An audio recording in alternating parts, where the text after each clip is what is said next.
Chapter 15. You can be free. It's easy to believe that you came into the world with a prearranged program you must follow. After all, long before you arrived, other people figured out how you should live, what laws you should obey, what your obligations are, the whole structure for a proper life. Most people accept that program. They try to find the proper rules and hope to follow them faithfully.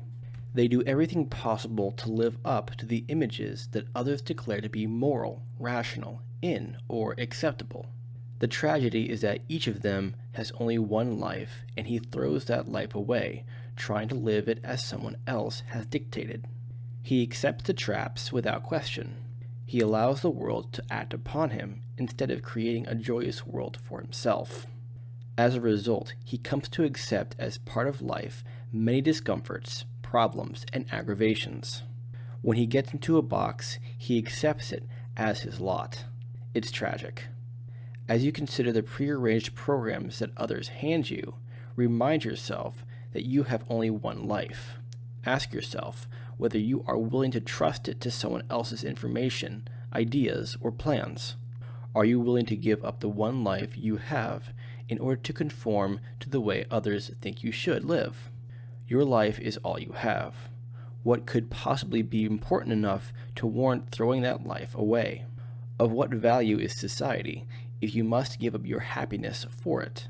Of what value is your country if you must sacrifice your life to protect it from its problems? Of what value is anything if to preserve it you must bend your identity?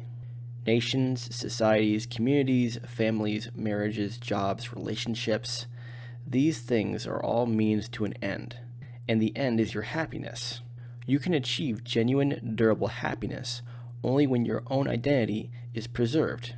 How, then, can any institution be more important than yourself in your considerations? By bending yourself to fit the institutions, you turn things inside out. The institutions must be created and utilized as they serve you, not vice versa. When they don't add anything to your well-being, you have no logical reason to support them. If I were totally convinced that society's rules were well-founded, sensible, and truly furthered society's interests, I would still refuse to give up my identity and my happiness for them. For how could I value society if I must sacrifice myself for it? As it is, however, the rules aren't well-founded. They are usually senseless cliches. Misguided attempts to follow them have resulted in wars, poverty, tyranny, violence, and despair. But despite the evidence, plenty of people still place their faith in society, in their government, and in other institutions. The moral codes, the legal structure, the social customs, the assumed obligations, the norm, all these things are products of limited, subjective human perception. In some cases, they may coincide with good sense, but it would be foolish to accept them without challenge. These traditions and customs have been informally codified in the cliches, assumptions, and standard practices that I have referred to as traps. In the past chapters, we have looked at 14 basic types of traps. There are probably more that I haven't identified, though. By dismantling the traps, I have been attempting to demonstrate that freedom is more often lost by false assumptions than by the power of one's enemies. It is quite understandable that the traps carry so much influence, but they are paper chains, and the individual who sees them for what they are will know that it was his choice to be enslaved. He hasn't been overpowered. He will know that he has been acting on poor information. But more than anything else, he will see that he has the power to step out of them and into a better life for himself. He doesn't have to use misguided methods to try to find freedom, such as are suggested by the government traps, the rights trap, the utopia trap, the burning issue trap, and the group trap. He doesn't have to use inefficient decision-making methods, as seen in the previous investment trap, the certainty trap, the box trap, and the emotional trap. He doesn't have to forsake his own nature to get along, as dictated by the identity trap, the morality trap, the intellectual trap, and the unselfishness trap. And if he avoids these traps, he has no reason to fall into the despair trap, the belief that he can't be free.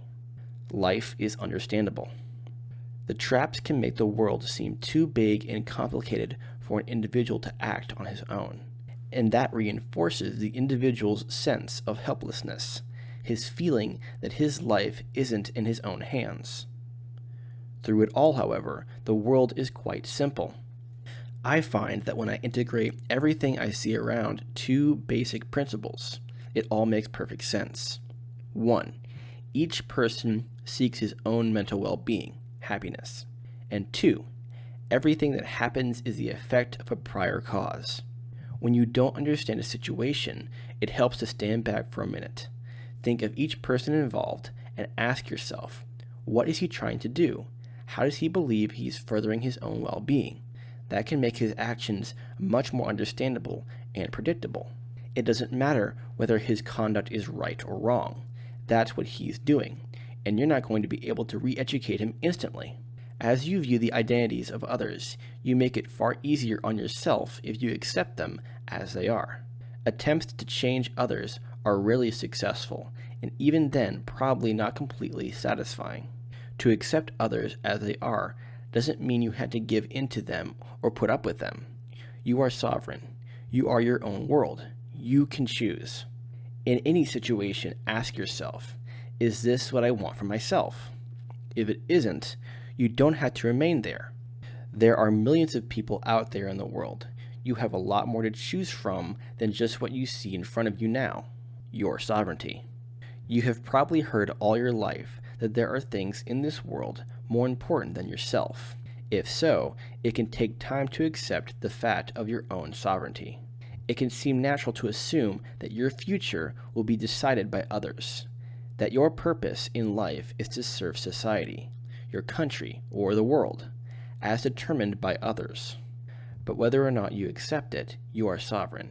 You rule one life, and you rule it totally. You decide what your next action will be. You decide what moral code you will live by. What has happened to you up to now in your life is far more the result of your choices than of anything else.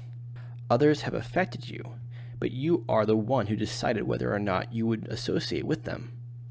If you have acted upon information that later proved to be false, it was you who decided to accept that information. If you have become involved in relationships with people who later proved to be difficult, it was you who chose to become vulnerable to them. But it was also you who made all the choices that led to the good things you have enjoyed in your life. You are the sovereign ruler who has chosen which city to live in, which job to take, which people to associate with, which rules to live by. Others may have made requests, even demands, but it was you who made the decisions regarding your actions. But what is most important, it is also you who will make the choices in the future. Whatever you did in the past, you did it for the best reasons you knew at the time. But today, you have more alternatives to choose from. And tomorrow, you will have even more. There is no reason why you have to repeat your choices of the past, unless they prove to be the best for you. What you do from here on will be entirely up to you. You will decide whether or not you decide to think of it in those terms. If you decide to believe that you have no control over your own life, then you will probably choose to do as others demand, whether that be the government, society, friends, or family, and you might choose to place the blame for your misfortunes upon them. But if you choose to recognize your own sovereignty, you will probably think it ridiculous to grant others the responsibility for your success or failure. A free person would never consider it sensible to allocate the credit or blame for his life to others. If the market for his services should change, it isn't a disaster to him. He's been mentally prepared for that possibility, and he immediately looks for something new, while others might sulk over their poor luck. If the product he sells goes out of fashion, he looks for something that is in demand. If he finds that the city in which he lives no longer pleases him, he looks for one that does. If the government raises taxes, he looks for a way to avoid them. If someone tries to take his property from him, he takes steps to protect it. He doesn't rely upon the police and then blame them for his unhappiness if they fail. He would never consider the possibility that his life is only what others decide to make it. He recognizes that others will seek their own happiness, and in their own ways. And he knows that what they do may not be in his self-interest sometimes. He accepts that, without bitterness or accusations, and he relies upon himself. He recognizes his own sovereignty, he values his own life above all, and he refuses to waste that life, or any part of it, by making others responsible for his future, your future. That free person has no advantages that you don't have. His freedom didn't result from an accident of birth. His good fortune hasn't been a matter of luck. He is free because he recognizes his most precious asset, the same asset that you possess, sovereignty. Every person is the sovereign ruler of his own life, but few people ever recognize that fact. Those who do will make it their business to find freedom. Those who don't will invariably resign themselves to whatever society makes available to them. Yes, you are the ruler of your life. You choose what you will believe, what you will accept, and what you'll do. You have chosen the path you have followed up until now, and you'll make the choices that will take you from where you are now. What are you going to do with that power? Are you going to delegate it to someone else to write the rules for you? Or are you going to create rules that will make your life as free and happy as possible? Are you going to stay in the boxes that confine you? Or are you going to make it a point to free yourself of anything that's uncomfortable for you? Are you going to be free? In the first chapter, I defined freedom as the opportunity to live your life as you want to live it. Most people visualize the fight for freedom as an attempt to break out of a physical or cultural prison in which they are held captive. It's easy to feel that you lack the opportunity to be free because someone has the power to enslave you and is using it. And so, you must try to reconstruct the social order or your family's understanding in order to have the opportunity to be free. But those prison walls exist only because you have chosen to allow them to stand. They have no substance, no restrictive power, except as you choose to accept them. You don't have to reconstruct the social order, and you don't have to overpower the villains. You don't have to re-educate the world. You don't need a miracle. All you have to do is use your sovereign power of choice to release yourself from those who would keep you in bondage. The opportunity has always been there. You just haven't taken advantage of it. So we can drop the word opportunity from the definition of freedom because the opportunity already exists and always has. Freedom is living your life as you want to live it. And you can do that by choosing to do so. You can be free. No one can stop you. The gigantic myth called society that rules so many lives doesn't even exist. Society is merely a collection of different people, tastes, and judgments. It can't enforce its rules upon you. You don't have to uphold causes you don't believe in. Go to cocktail parties that bore you, dress and act as you've been told to. You don't have to be married to someone who wants you to be something other than what you are. You don't have to work for a company that doesn't recognize your talent. And you don't have to stay in a profession that drains your time and prevents you from living as you want to. You don't have to reject your own interests and live by someone else's code. You don't have to forsake your own happiness for the benefit of anyone. You don't have to obey the laws that the majority has decided are right. You don't have to follow the leadership of politicians, prophets, or philosophers. You don't have to distort your emotions, tastes, and values to conform to the norms others think are best for you. You are free to live your life as you want. You could get into your car right now and drive to anywhere you choose. There's nothing stopping you. The only reason not to do that is if there's something better for you where you are now. The demands and wishes of others don't control your life. You do. You make the decisions, and the only standard should be to make the decisions that will bring you the most happiness. There are thousands of people who wouldn't demand that you bend yourself out of shape to please them. There are people who will want you to be yourself. People who see things as you do. People who want the same things you want. Why should you have to waste your life in a futile effort to please those with whom you aren't compatible? To be free, you have only to make the decision to be free. Freedom is waiting for you anytime you're ready for it. There is still work to be done, perhaps a lot of it. You will need specific techniques to get you out of the traps and boxes without sacrificing your future to do it.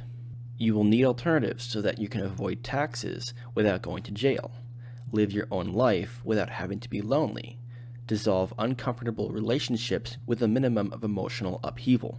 Most of the rest of this book will be devoted to those techniques. All of them deal with direct alternatives, choices you can make that don't involve changing other people. The next section will provide alternatives to free yourself from the restrictions that are binding you now. And the following section will include techniques that will help you to make the transition to a free life. The goal is in sight. There are ways to retrieve the freedom you have discarded. There are ways to spend more time feeling good and less time trying to ward off problems. To spend more of your life choosing between exciting alternatives and less time trying to keep things from getting worse. You will never be 100% free because your limited imagination can always envision more good things than you could have in a lifetime.